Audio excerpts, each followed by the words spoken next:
Hello students, मैं हूं साहबान अरशद और सेंट जोसेफ पब्लिक स्कूल के हिंदी मीडियम के यूट्यूब चैनल पर आप सभी का स्वागत है। हमने अपनी पिछली कक्षा में सरफेस केमिस्ट्री यानी पृष्ठीय रसायन के बारे में जाना था। क्या होता है पृष्ठीय रसायन, ये हमने अच्छे से डिस्कस कर लिया था।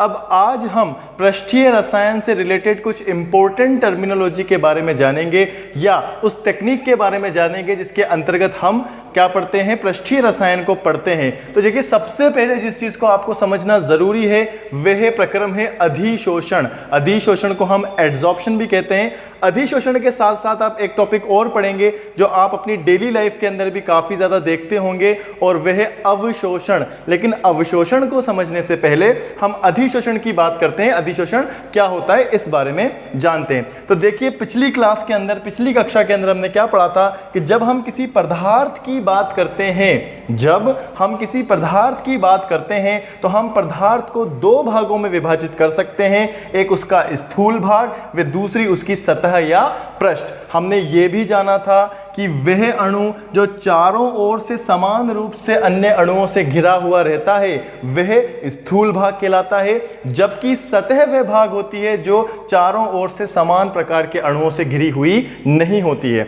अब इसमें एक चीज और हमें देखना पड़ेगा कि सतह जो होती है उसकी ऊर्जा, सतह पर पाए जाने वाले अणुओं की ऊर्जा हमेशा अधिक होती है, जबकि स्थूल भाग में पाए जाने वाले अणुओं की ऊर्जा निम्न होती है। ये हमने अपनी पिछली कक्षा में जान लिया था।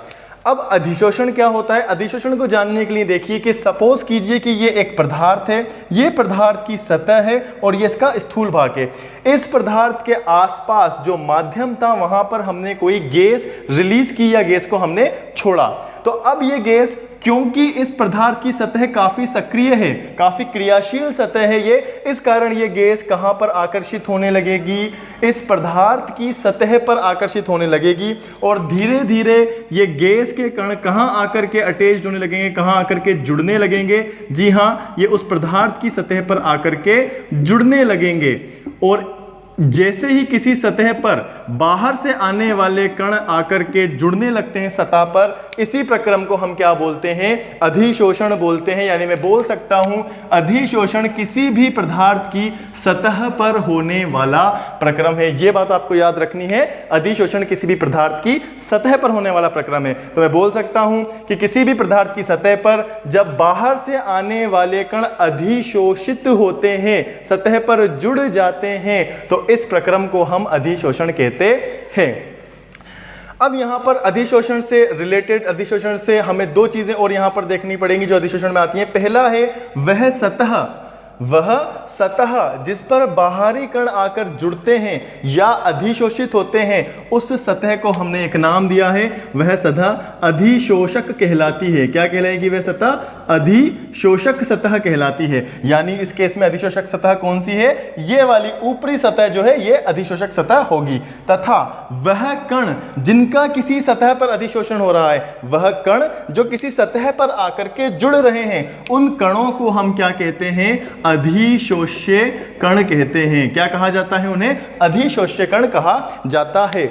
अधिशोषण के कुछ उदाहरण आपके सामने मैं रखता हूं और उसी से हम जानेंगे कि उसमें अधिशोष्य कौन सा है, वह अधिशोषक कौन सा है। तो सबसे पहला उदाहरण है हमारे सामने ही है, वो है बोर्ड और चौक या बोर्ड और मार्कर का एग्जाम्पल। देखिए, हम क्या करते हैं जब कुछ लिखते हैं बोर्ड के ऊपर, तो हम सिर्फ बोर्ड की सतह के ऊपर ही लिखते हैं। जो भी चौक के कण होते हैं या जो इंक के कण होता है, वे केवल और केवल इसकी सतह पर रहते हैं, इसके अंदर वाले भाग पर नहीं जा पाते। यानी मैं बोल सकता हूं कि इस केस के अंदर जो हमारी बोर्ड की सरफेस है, सतह है, वो क्या कहलाएगी? अधिशोषक सतह कहलाएगी। जबकि चौक के जो कण इस पर जाके चिपक रहे हैं या इंक के कण जो इस पर जाके चिपक रहे हैं, वो क्या कहलाएंगे? अधिशोष्य कण कहलाएंगे। अब इसके अलावा अधिशोषण के साथ साथ ही हमें एक टॉपिक और पढ़ना पड़ता है जिसको हम क्या बोलते हैं? अवशोषण बोलते हैं। तो अवशोषण को पढ़ने के लिए हम अधिशोषण व अवशोषण में अंतर पता कर लेते हैं, जिससे हमें अधिशोषण के बारे में भी पता चल जाएगा और अवशोषण के बारे में भी हमें पता चल जाएगा। तो अधिशोषण और अवशोषण,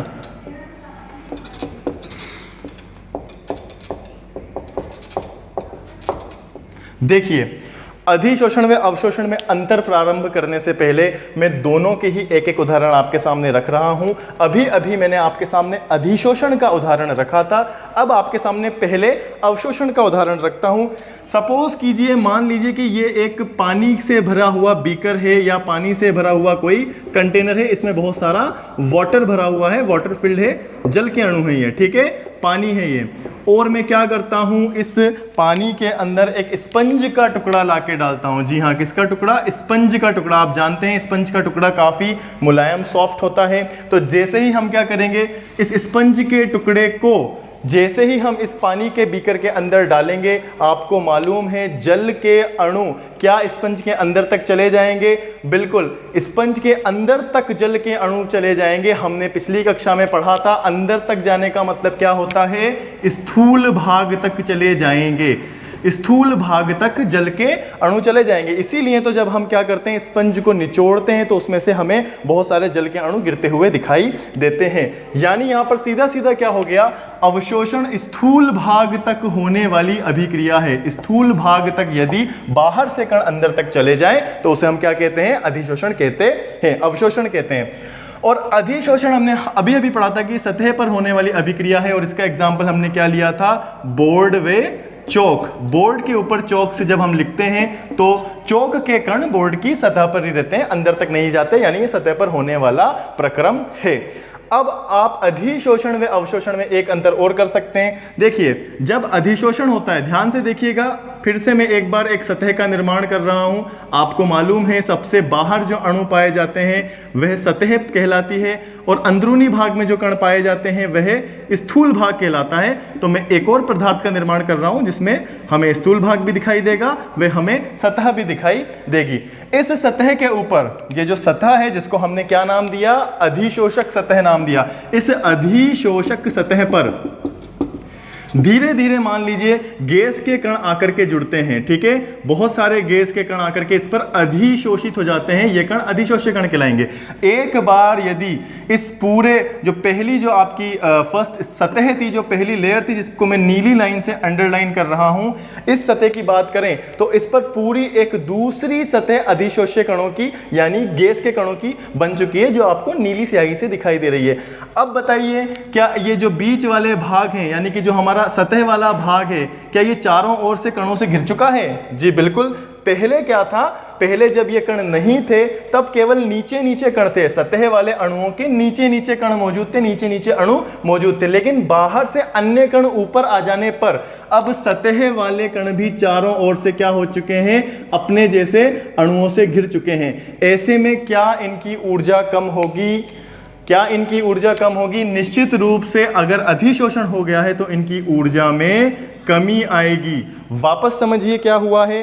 देखिए, जब तक सतह पर अधिशोषण नहीं हुआ था, यानी नीले अणु आकर के इसके ऊपर जमा नहीं हुए थे, तब तक जो सतह वाले अणु थे वो केवल नीचे की ओर आकर्षण बल अनुभव कर रहे थे, क्योंकि नीचे की ओर ही इसके क्या थे? अणु मौजूद थे। लेकिन जैसे ही धीरे धीरे अन्य अधिशोष्य कण आकर के सतह पर जमने लगे, वैसे ही सतह के अणु के चारों ओर भी नीले वाले भी आके जुड़ गए ना, तो चारों ओर क्या हो गए? अणु जम गए, जिससे कि इस पर समान रूप से आकर्षण बल लगने लगा और इसकी सक्रियता में कमी आई, यानी इसकी ऊर्जा में कमी आई। इसका मतलब क्या है? जब तक सतह खाली थी, जब तक अन्य अणुओं का अधिशोषण नहीं हुआ था, तब तक ऊर्जा अधिक थी। मैं बोल सकता हूं कि अधिशोषण प्रारंभ में अधिक ऊर्जा रखता है, यानी अधिक तेजी से होता है। अधिशोषण प्रारंभ में तीव्र गति से होने वाला प्रक्रम है, तीव्र गति से होने वाला यह प्रक्रम है। लेकिन जैसे जैसे अन्य कण जुड़ने लगते हैं, ऊर्जा कम होने लगती है, तो अधिशोषण की दर भी कम होने लगती है, और धीरे धीरे ये क्या होने लगता है? धीरे धीरे ये धीमा होता जाता है, धीमा होता जाता है, ठीक है। जबकि अवशोषण में ऐसा होगा क्या? अवशोषण में पूरा का पूरा जो हमारा पदार्थ है, उसका पूरा स्थूल भाग जो है वो समान रूप से अणुओं को ग्रहण करता है, अपने अंदर आने देता है, यानी ये समान रूप से या समान गति से चलने वाला प्रक्रम है, समान गति से चलने वाला प्रक्रम है, ठीक है। समान गति से चलने वाला ये प्रक्रम है। तो ये इन दोनों के अंदर एक अंतर हो गया। पहला अंतर क्या था? अधिशोषण सतह पर होता है, अवशोषण स्थूल भाग में होता है। अधिशोषण में सतह की ऊर्जा ज़्यादा होने के कारण शुरुआत में तेजी से होता है, लेकिन धीरे धीरे ये धीमा होता जाता है, जबकि अवशोषण हमेशा समान गति से होता है। जैसा प्रारंभ में होता है वैसा ही अंत में भी होता है। तो ये कुछ हमने अधिशोषण और अवशोषण के बारे में जाना। जो तीसरी टर्मिनोलॉजी हमें पढ़नी पड़ेगी जो कि काफ़ी इंपॉर्टेंट है, उसको हम नाम देते हैं शोषण। क्या बोलेंगे? शोषण। क्या होता है ये शोषण? देखिए, अगर ऐसा हो जाए किसी पदार्थ के लिए कि उसमें अवशोषण व अधिशोषण यानी सतह पर भी आकर के कण, बाह्य कण आकर के जमा हो और स्थूल भाग तक भी जाने में सक्षम हो, अधिशोषण व अवशोषण दोनों साथ साथ होने लगे, एक साथ होने लगे, तो उस प्रक्रम को हम क्या बोलेंगे? शोषण बोलेंगे। इसको समझने के लिए मैं आपको एक एग्जाम्पल देता हूं। मैं एक इंक का पोर्ट ले लेता हूं, जिसके अंदर एक ऐसा पात्र ले लेता हूं जिसके अंदर बहुत सारी नीली स्याही भरी हुई है। तो हम इसके अंदर नीली स्याही ले लेते हैं। आपको मालूम है स्याही एक प्रकार का विलयन है, और उस विलयन में क्या क्या होता है? सबसे पहले तो इंक के कण होते हैं, इंक के कण, और साथ में जल विलय होता है। विलायक के रूप में हमारे पास जल होता है, और साथ में छोटे छोटे इंक के कण होते हैं विलय के रूप में। इंक के कण को हम बोल सकते हैं विलय, यानी जिसकी मात्रा कम है, और जल होता है हमारा विलायक। जल के अणु छोटे, इंक के स्याही के अणु बड़े। ठीक है, तो ये हमने क्या लिया? एक पात्र लिया जिसमें स्याही भरी हुई है, और अब इस पात्र में मैं एक चौक का टुकड़ा डुबो देता हूं। तो मैंने क्या किया? एक इंक से भरे पात्र में चौक को डुबा दिया। कुछ समय तक मैंने डुबाए रखा इसको। कुछ समय के बाद मैंने चौक को बाहर निकाल लिया। बताइए क्या होगा? क्या होना चाहिए? हमें चौक की सतह पर बहुत सारे नीले कलर के कण आपको जमे हुए दिखाई देंगे, यानी कि यहाँ पर बहुत सारे इंक के नीले कणों का अधिशोषण होगा। अधिशोषण यानी सतह पर जम जाएंगे। ठीक है, तो मैं बोल सकता हूँ, सपोज कीजिए ये हमारा क्या है? वह चौक का टुकड़ा है जिसे हमने अंदर डुबोया था,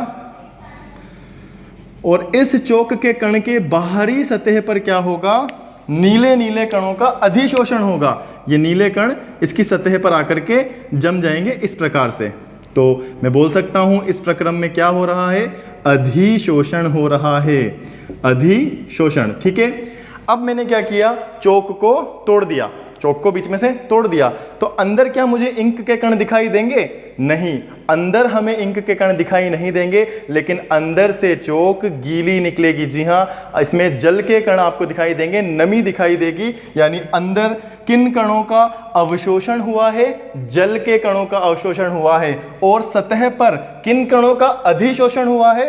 इंक के कणों का अधिशोषण हुआ है। तो चौक के तोड़ने के बाद आप देखेंगे कि अंदर आपको नमी दिखाई दी है, जल के कण दिखाई दिए, यानी जल का अवशोषण हुआ है। क्या इस केस में अधिशोषण व अवशोषण साथ साथ हुए हैं? जी हाँ, अधिशोषण भी हुआ है और अवशोषण भी हुआ है। इसीलिए हम इस प्रक्रम को क्या बोलेंगे? शोषण बोलेंगे। तो इन शॉर्ट, यदि किसी प्रक्रम में अधिशोषण व अवशोषण साथ साथ होते हैं तो उसे हम क्या बोलते हैं? शोषण बोलते हैं। और चौथी टर्मिनोलॉजी जो आपको ध्यान में रखना है, देखिए हमने अधिशोषण के बारे में क्या जाना? किसी सतह पर यदि बाहर से आकर के कण अटैच हो जाते हैं, जुड़ जाते हैं, तो उसको अधिशोषण कहते हैं। क्या हो यदि मैं इन कणों को वापस हटा दूं? क्या मैंने हटा दिया?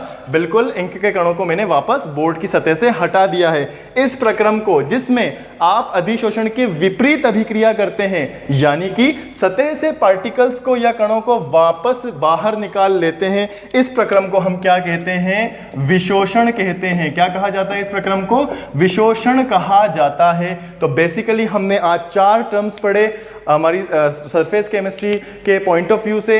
पहला अधिशोषण, सतह पर होने वाली अभिक्रिया। दूसरा अवशोषण, स्थूल भाग तक होने वाली अभिक्रिया। यदि अधिशोषण व अवशोषण दोनों साथ साथ हो तो शोषण कहलाएगा, और यदि आप अधिशोषण की विपरीत अभिक्रिया करवाएं तो वो विशोषण कहलाएगा। आज की क्लास में इतना ही। Thank you so much.